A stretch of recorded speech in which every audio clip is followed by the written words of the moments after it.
ओम जयंती मंगला काली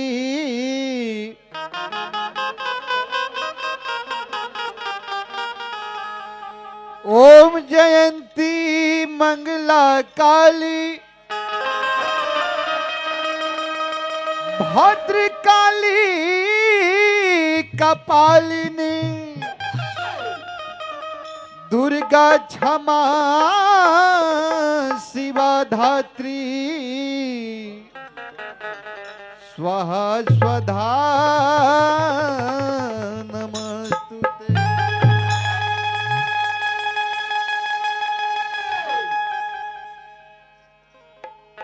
बाबा sound operator. या देवी सर्वभूतेषु शक्ति रूपेण संस्थिता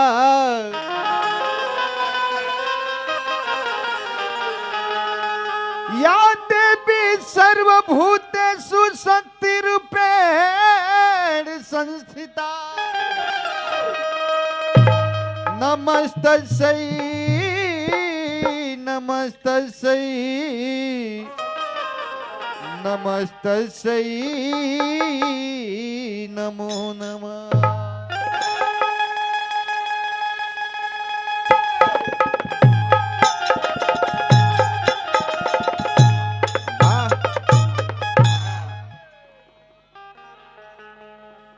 त माइयो के माई महाकाली कहलू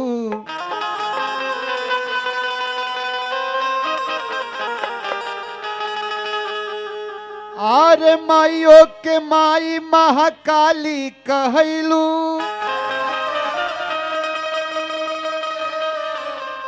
कुल युग के बाद कल युगो में पूजैलू। बाबा थोड़ा सा हमारा उठावे के बाद आरे भक्तन के नाव मझधार जब पड़ल ये मैया अलक शक्ति अपार रूपयन को तुवैलो।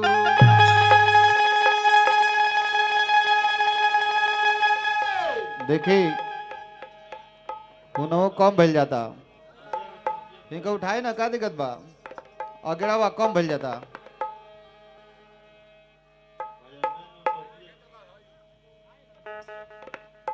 चेंज करे दूसरा में लगाए दूसरा कोनों में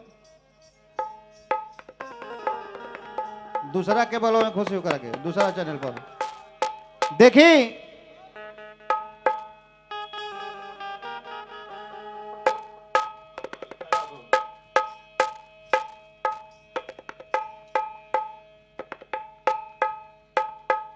बढ़िया से बनाते बढ़िया से रिकॉर्डिंग होता आवाज बिगड़ी रह दे जा। देखी एक समय के बाद बा आई माता बहन लोग के गीत बा एगो मालिन बिया रोज माता रानी के दरबार में फूल चढ़ावे जात बिया। एक दिन के बाद माता रानी मालिन के परीक्षा ले चली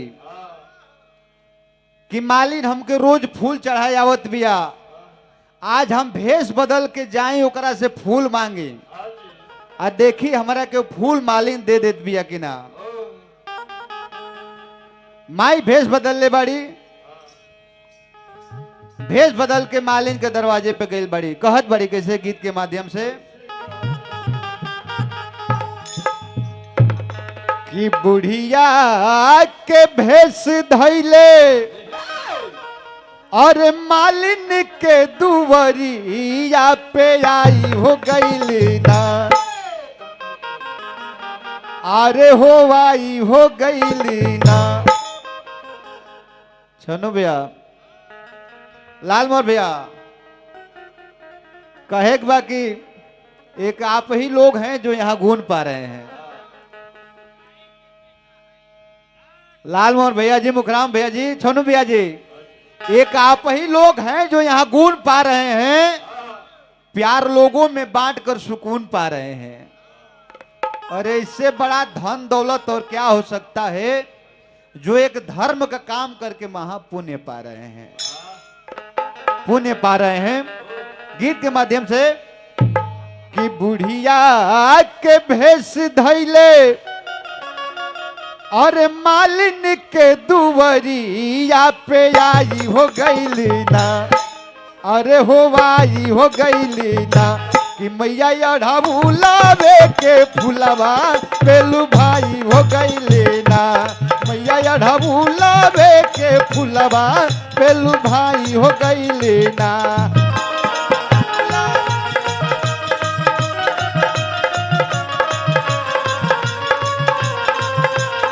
हो जाए हो बुढ़िया के भेष धैले मालिन के दुवरिया पे आई हो गईली ना, अरे हो आई हो गईली ना कि मैया अढ़ाबुलावे के फुलवा पेलू भाई हो गईली ना।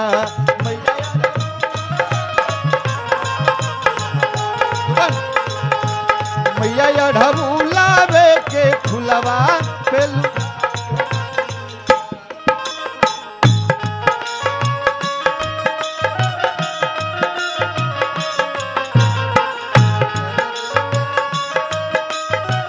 क्या बात। तब काहे नाही मैया, तब काहे नाही मैया दया तुहरा अइले हो यार, तब काहे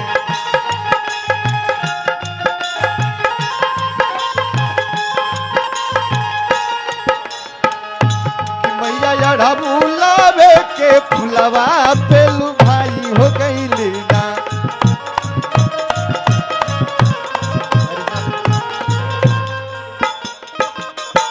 देखें इस माता रानी के गीत पे खुश होकर श्रीमती धरचना देवी जी बड़े भाई लाल मोहर जी के माता जी की तरफ से ये 501 रुपये का पुरस्कार, ये हम लोग के आशीर्वाद है। उस माता रानी को, माता जी को प्रणाम। और माता रानी से हम लोग विनती करेंगे कि उस परिवार को हमेशा सदा सुखी संपन्न रखें, भोलेनाथ हमेशा बनाए रखें। आज जैसे कि आज भगवान का देन है कि आज वो मौत की दलदल से फंसी थी, जो आज की भगवान ने उन पे कृपा कर दिए और जिंदगी बचाए। ये देखें शेरे बिहार धरती के भैया व्यास भी हैं, बनारपुर के धरती से भैया का हार्दिक शुभकामना बंधन है। भैया लालमोहर भैया जी जवन भखले रही तवन कैले बने, ये माता रानी का, माता जी का ये बात है। जवन भखले रही तवन कैले बनी, आज जवन मंगले रही तवन पहले बनी। आज भोलेनाथ के महिमा भइल बा, तबे ये दरबार में भजन गवैले बानी कि मैया अढ़ाबुलावे के फुलवा पेलू भाई हो गईली ना, मैया अढ़ाबुलावे के फुलवा पेलू भाई।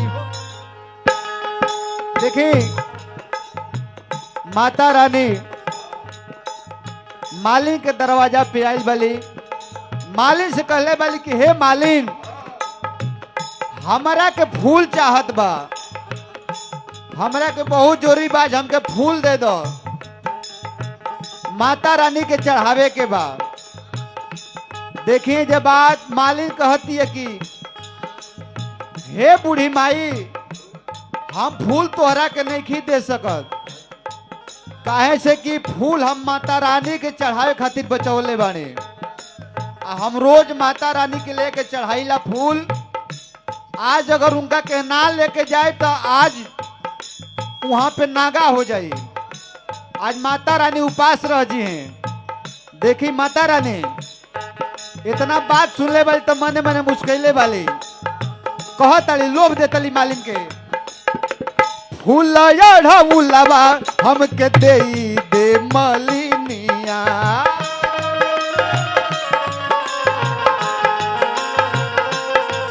ओ फूल अढ़ाबुलावा हमके देई दे मलिनिया।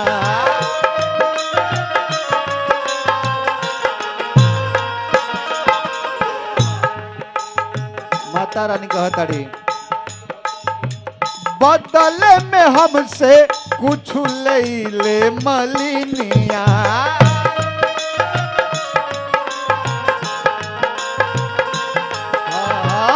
बदले में हमसे कुछ ले ले मलिनिया।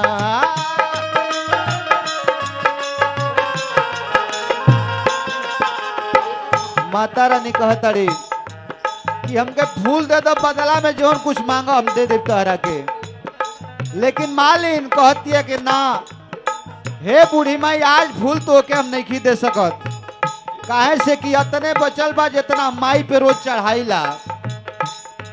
माई लोभ देता ली लेकिन नहीं खे मालिन सुनत।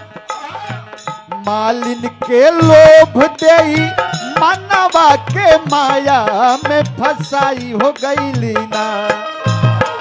मालिन के लोभ देई मनवा के माया में फसाई हो गईली ना।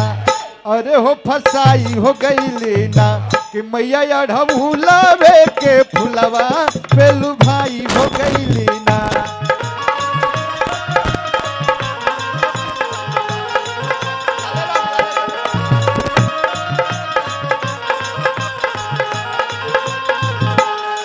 लाल रंग से नूराबा लाल रंग चुनरिया हो कि लाल हो रंगवाना। लाल रंग से नूराबा लाल रंग पुतरिया हो कि लाल रंगवाना। हो कि लाल रंगवाना कि मैया के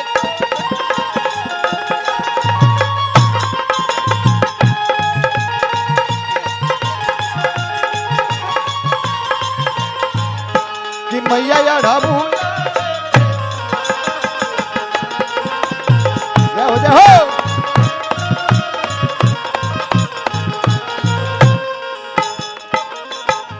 देखिए ये पुनः पुरस्कार बड़े भैया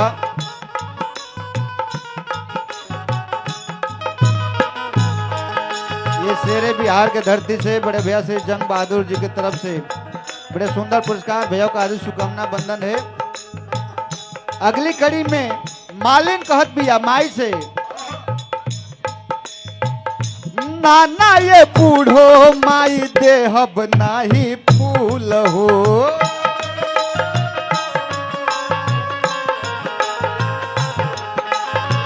मालिन कहतिया कि ना हम तहरा के फूल ना देहब। कैसे? नाना ये बूढ़ो माई देहब नाही फूल हो।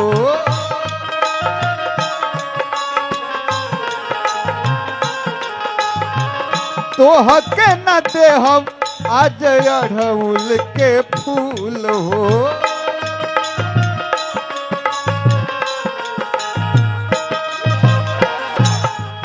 कहतड़ी कि हे माई हमरा देवी माई पे फूल चढ़ावे के बाद ऐसा भूल ना करब।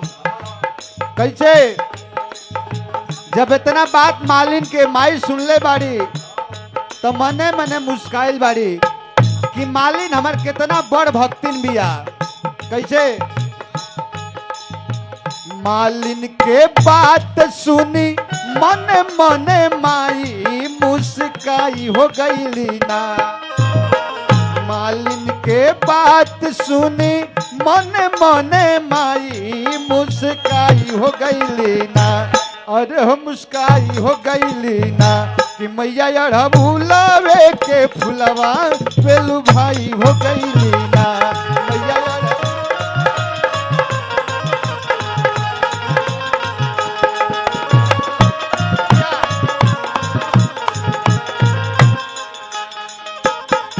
निमिया के दाढ़ी मैया लावेली झूलू हवा हो कि झूली रे झूलीला। के दाढ़ी मैया लावेली झूलू हवा हो कि झूली कि मैया मोरी हो कि झूली रे झूली। गावेली गीतिया कि मैया अढ़बुलावे के फुलवा फेलू भाई हो गईली ना मैया अढ़ब।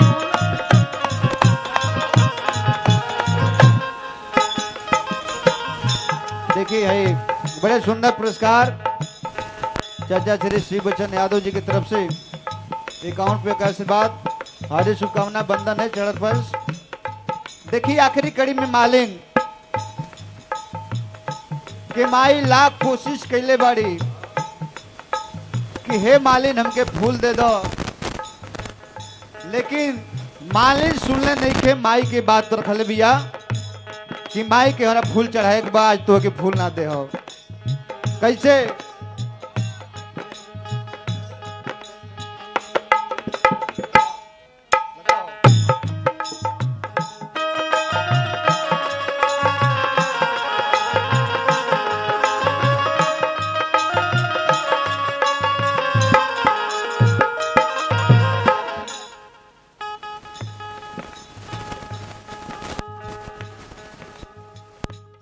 अच्छा ये देखिए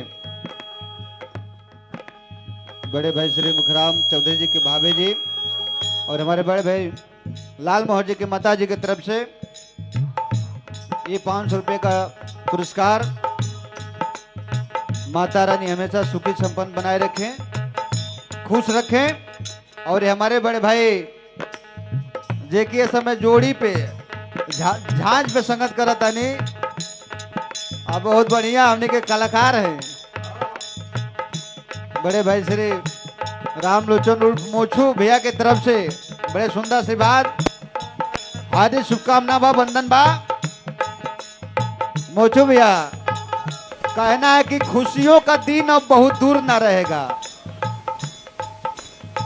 खुशियों का दिन अब बहुत दूर ना रहेगा, अब इस दुनिया में कोई मजबूर ना रहेगा, क्योंकि जब अपने हाथों में तलवार उठा ली है देवी माँ तो ये देश में कोई महिषासुर ना रहेगा, महिषासुर ना रहेगा।